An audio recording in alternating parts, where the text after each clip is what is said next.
Yes, you're not live, Chair. Thank you, Alami. I'll call the meeting to order. It is 1:03 p.m. This is a special meeting of the Grants Committee. The Halifax Regional Municipality is located in Mi'kma'ki, the ancestral and traditional lands of the Mi'kmaq people. The municipality acknowledges the peace and friendship treaties signed in this territory and recognizes that we are all treaty people. I'll begin by doing a roll call of our attendees today. I'll start myself. I'm Councillor John Saimon. I'm the chair of the committee and representative for District 16, Bedford Wentworth. I'm looking to see if we have our vice chair, Joseph Allen, with us.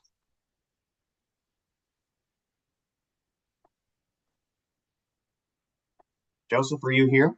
No, it's on the call. Okay. All right. And Councillor David Hensby. Also not on the call? Yes. All right. I know I saw Councillor Virginia Hinch. And of course, Councillor Nancy Hartling. Hi, here. Darren Steeves.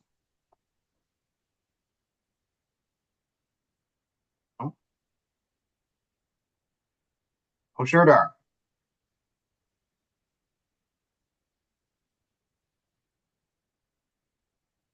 Lara White.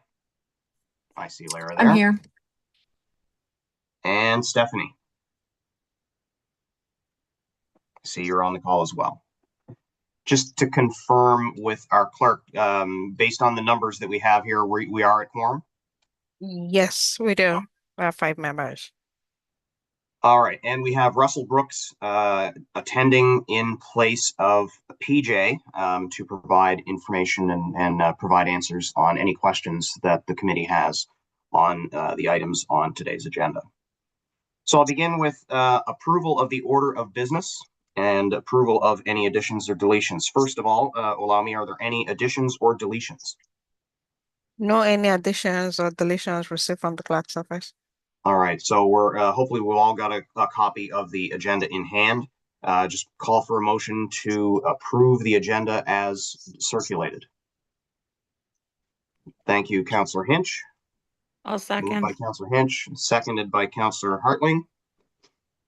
All those in favor, please say aye or raise your hand. Aye. Aye. All opposed, nay. And the motion carries. All right, so we've got our order of business. I will call for any declaration of conflict of interest.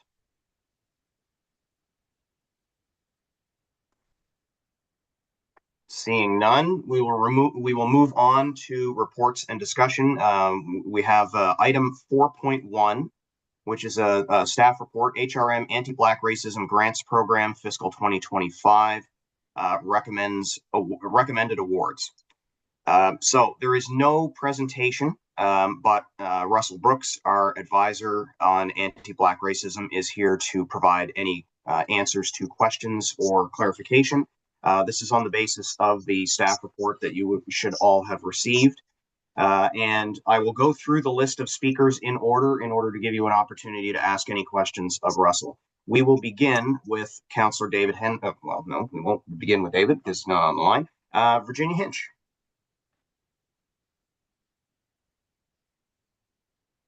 And you'll have to unmute there, Virginia. Thank you.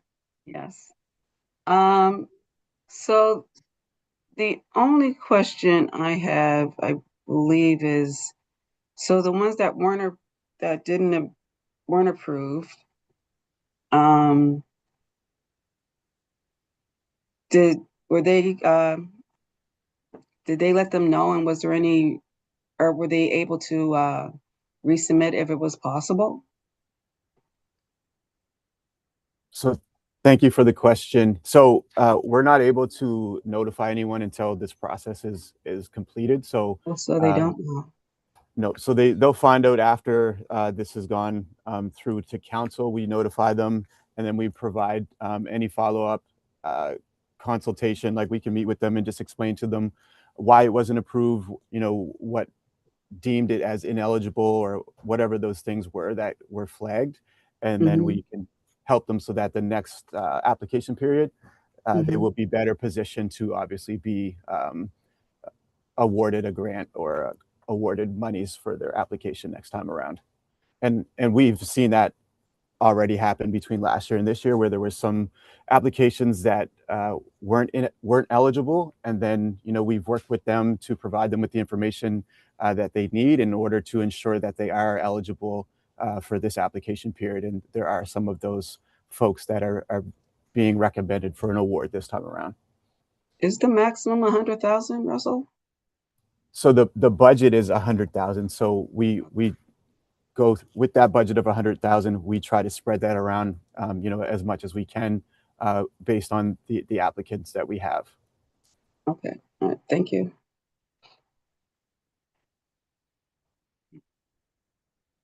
All right, we will move on to Councillor Nancy Hartling. Thank you. My questions were mostly related to, again, the people who did not qualify. Unfortunately, it doesn't say why. It says that there was just like a misalignment. So again, I guess just clarity on the following up, but I feel like that was answered pretty sufficiently in the last question and the last response. So I appreciate that. Thank you. No problem. And if I could, I'll just expand on it really quickly, just so, based on the program guidelines, like there's eligible and then ineligible expenditures. So some of those applications and submissions had expenses that weren't deemed as eligible based on the program guidelines. So that would, weigh in on how we would award or not an application. If they submit an application for expenses that are all deemed as ineligible, then we would respond by saying that, these expenses aren't eligible based on whatever section from the program guidelines, and encourage them to ensure that they're following the program guidelines, what's deemed eligible versus ineligible, to ensure that they could receive funding with the next application period. And again, just for clarity, does that dialogue happen before or after? So it happens after. Like we were advised that we're not able to reach out to them throughout this process. So we encourage them to reach out, before the application period closes, so that if they do have any questions or they're uncertain about anything like that, we can help clarify that before the application period closes. But once the application period closes, we're not able to reach out to them and give them any additional information. Perfect. I appreciate that clarity. Thank you very much. No problem. Thank you, Councillor Hartling. Next up on the speaker list, Laura White. Sorry, I just had a comment more to the last question that Nancy posed. I did notice as I was reading the material and then went online just to sort of look up a few things, that this is all posted. So if someone were to be following the process, they would see who was awarded. So then if they were one of the ones not in the 16, they would know they didn't get it. So I'm wondering if anybody would have contacted from the date it was posted on the 15th through. So I myself, we haven't received any inquiries or anything like that since it was made public on, you said the 15th. Yeah, no, there was no messages or anything like that received once it was made public. And like we went through this kind of process last year too, but no one reached out once it was made public. And then once it goes through council, if everything is approved, then we reach out to each individual, whether they're being recommended an award or not. We reach out to them and just provide them with a response, letting them know kind of where they are, why they're there, and then encouraging them to reach out for any additional information if they want to do so. Right. I have to imagine that the applicants are watching closely when they know what the deadline was and what the date by which the announcement might be made. Yeah, okay. One would assume so, yes. All right, so Lara, you're up. Great. I just have a couple of questions. One, again, relates back to those whose applications were denied. For those who, I understand for those who aren't compliant because just say their expenses were non-compliant with the rules of the program, but what about those who had incomplete applications. Were they notified that their applications were incomplete, just so they had an opportunity to complete them? Or is there a way of amending the process whereby you can't submit without a complete application, or that it could be somehow automated? Just a question related to your processes. Over. No, thank you for that question. So once the application period closes, we don't have any communication correspondence with any of the applicants. And again, like that's what we try to do is, the things that we can when we're promoting it and we're doing those things, like we really encourage people to reach out if they have any questions or if they're uncertain, because we would much rather, the application be completed as opposed to being incomplete, because once it's deemed incomplete, that kind of just takes it off of the table right away. And working closely with the grants folks, that's just one of the parts of the process that there's no way around. So we're always looking at what we can do, each new application period to try to increase that awareness and that understanding around communicating that we need it to be completed in its entirety. And like we're looking at now already kind of working on a checklist that will be included as well, so that before you submit, please make sure that you move through this checklist with each step, and that should ensure that you're completed and that you will be considered for the application period. I think the idea of a checklist is excellent. I mean, it just helps applicants then to have that assurance. And I mean, it's certainly a standard procedure in other kind of application processes. The second question I had really relates more to the nature of the grants or of the projects that are being granted, or being funded. And I saw like some of them are for infrastructure improvements, which is, very clear. And some of them are really, it seemed like there was, some of them were aligned in terms of, combating negative messaging and more of that communication aspect. And I wondered if there was, just for my own interest, if there's either a platform or an organization that where those kinds of activities could almost refer to one another, so that, for example, if you're in part of one community, but maybe you've got a family member in another geographic location where those similar outreach activities are available, that there could either be referral or strengthening by working more closely together. And I was just wondering if you could provide some information on that. Thanks. Again, thank you for the question. So to your question, I think that, from what I've seen just in the last 2 years with like this process and just looking at the intake, like I think that there could be a better way of kind of sharing some of that information and kind of who's doing what, specifically, in and around different, African Nova Scotian communities, because I do think that there is the opportunity for more kind of collaboration and things like that to, strengthen some of the projects and the initiatives, and to kind of piggyback off of some of the things that are already being kind of actioned and initiated. But I do think that because, a program like this one is still relatively new, I do think that we do need to do more work around the awareness pieces in terms of getting it out there to communities so that people are familiar and aware of the program. And then also, I think that it would be something to look into around ways that we can, kind of celebrate and kind of acknowledge some of the work that's being done that, is aligned with some of the project goals of this program, and, the great work that is being done and led in community. So I do think that there is room for improvement around those pieces.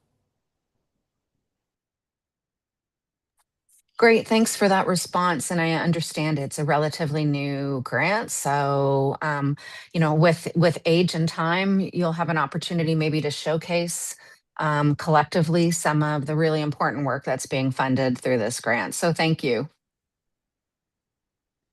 Thank you, Lara. And we'll go back to Stephanie. I just had a question as it relates to the 16 recommended applicants. There's one, I think it's number 4, that doesn't seem to identify specifically who owns the initiative. Like, I understand under the requirements that they have to be a not-for-profit, registered not-for-profit, or a charitable organization. But that one, the Beachville Lineage of Light Initiative, refers it just says that. It doesn't say owned by X. And it, as I looked at the 16 applicants, I was just curious. I would look at them online and I would see that they're organized groups, but not that particular one. So I'm just wondering if maybe it's just missed in the report and the background, the folks in the committee would have seen it and it just got missed being entered into the report for us. So again, thank you for the question. Yeah, for that one, it looks like that would have just been something that was missed. Like it would have been received with the application, and those are things that would be looked at from the beginning to ensure that they are eligible, to make sure that it does check all the boxes and meet all the requirements. But maybe that part was just omitted from the report portion, but it would have been received with the application. Yeah, I just would want some confirmation of that. Because there is nothing when I Google that initiative, you can't find anything online. So I would have thought it would be an organized group, right? So that would be the piece behind, just to confirm that someone was, yeah. Yeah, I can confirm that.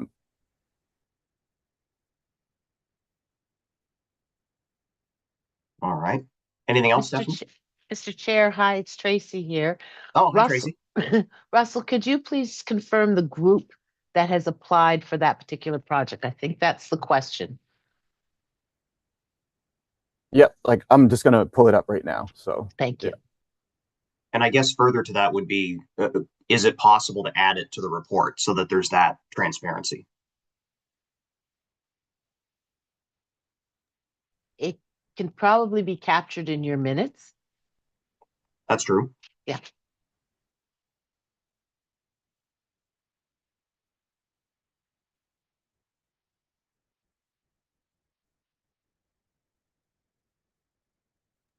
So the registered name is the Inherited Healing Hub.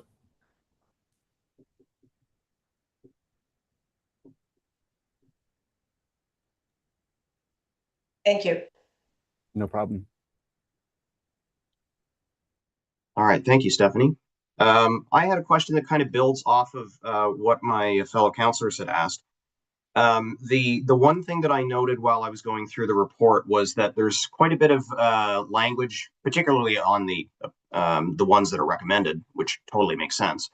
But then the ones that are in the distinction between not recommended versus ineligible, there's a little less plain language description as to the nature of the ineligibility. It'll refer to a section of policy rather than provide at least some form of label for what that policy pertains to, that kind of thing. And while I can appreciate that would provide the organization that has submitted a degree of clarity on what resulted in them not getting the eligibility for the funding for this year, what I'm maybe thinking might need to be considered for the future is to have that plain language description included in the description for ineligible and not recommended as well, in order to ensure not just that they have the visibility, but other organizations that might consider applying for the program have the opportunity to learn from what some other organizations have been declined for. And therefore, they will ensure that their eligibility requirements are met. I know if the notion is that we will have a checklist that will ultimately provide them with additional guidance that is layered on top of, fields within the application form being labeled as required, that'll do a lot to help with that. But I think there is an opportunity to provide at least a little bit more plain language description to provide clarity to those organizations that weren't successful, so that other organizations that may consider applying in the future can learn from other organizations, whether it was a mistake or something that they just didn't have and were not able to meet eligibility criteria and are seeking to address in their subsequent applications in future years. So I was just keen on seeing just a tiny bit more information rather than have the public have to go fishing for the grants policy documentation to look up what that particular policy is, to see how it is that they might not have been aligned with the criteria. No, I appreciate that feedback, and I wholeheartedly agree. I think that would be very helpful and useful. And just even the way that you kind of expanded on just, kind of like the benefits that additional information can provide to other applicants, whether it's somebody that hasn't, submitted an application or anything like that. I just think that more information would be extremely valuable to strengthen any applications or to help folks learn how to better position themselves to be considered for an award. So I definitely will consider that and look to make sure that we can add as much more plain language, when we're kind of defining why they landed where they landed. So thank you. That's terrific. Very much appreciated. All right. Are there any other questions? I'll just open the floor to all of the committee members. If there was not a question that you didn't get an opportunity to ask when we came to you in the lineup.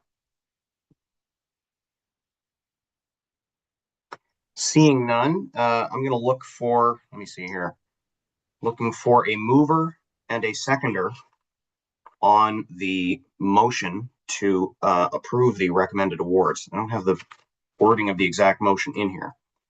Let's see here. Would it just be the one that's on the agenda?